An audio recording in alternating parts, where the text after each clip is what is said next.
The Rake.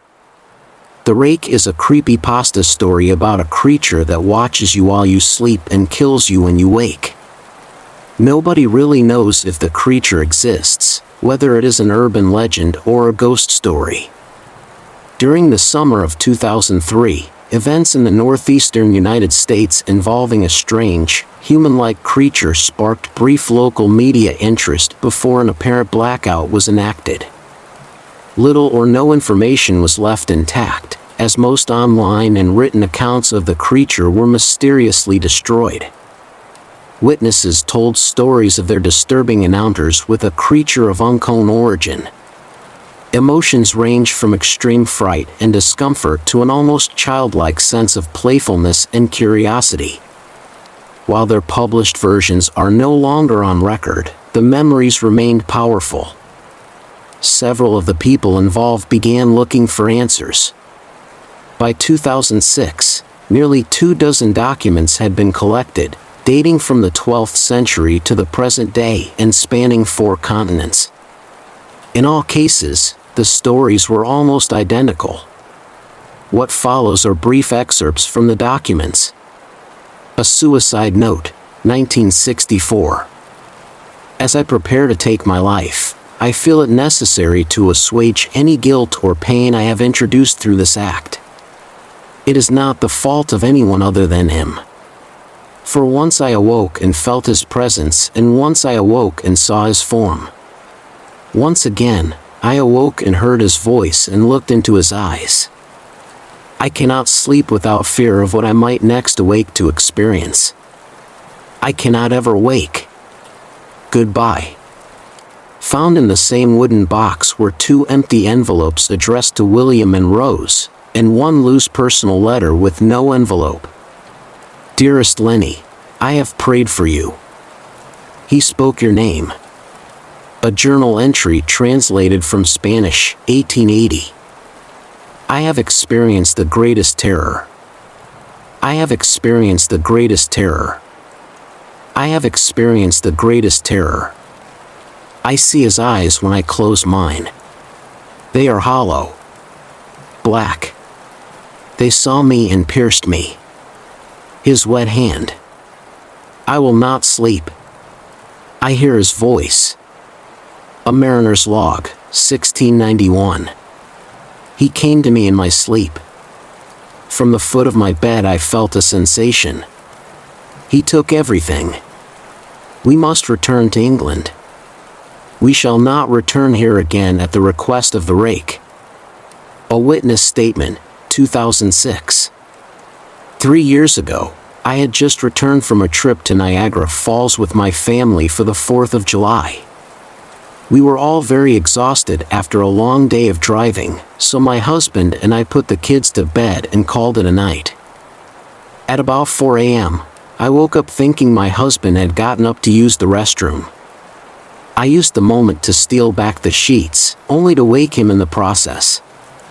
I apologized and told him I thought he got out of bed. When he turned to face me, he gasped and pulled his feet up from the end of the bed so quickly that his knee almost knocked me out of the bed. He then grabbed me and said nothing. As my eyes adjusted to the dark, I was able to see what caused the strange reaction. At the foot of the bed, sitting and facing away from us, there was what appeared to be a naked man, or a large hairless dog of some sort. The position of its body was disturbing and unnatural, as if it had been hit by a car or something. For some reason, I was not instantly frightened by it, but more concerned as to its condition. At this point I was somewhat under the assumption that we were supposed to help him. My husband was peering over his arm and knee, tucked into the fetal position, occasionally glancing at me before his eyes returned to the creature.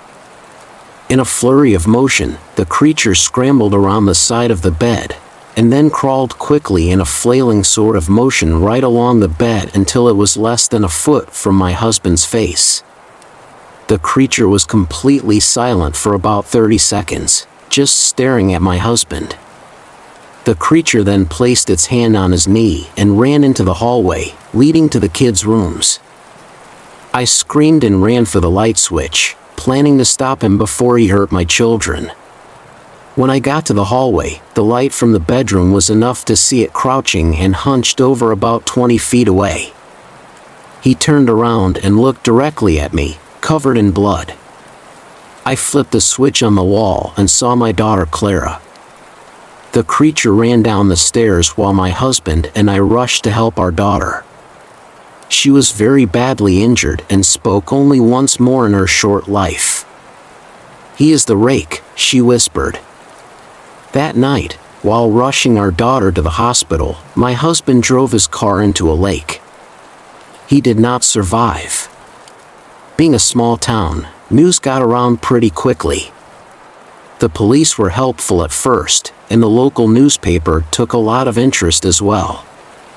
However, the story was never published and the local television news never followed up either. For several months, my son and I stayed in a hotel near my parents' house. After we decided to return home, I began looking for answers myself. I eventually located a man in the next town over who had a similar story. We got in contact and began talking about our experiences. He knew of 2 other people in New York who had seen the creature we now referred to as the Rake. It took the 4 of us about 2 solid years of hunting on the internet and writing letters to come up with a small collection of what we believed to be accounts of the Rake. None of them gave any details, history, or follow-up.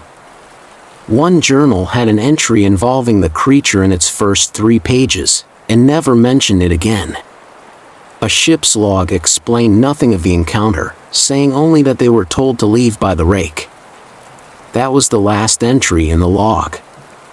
There were, however, many instances where the creature's visit was one of a series of visits with the same person.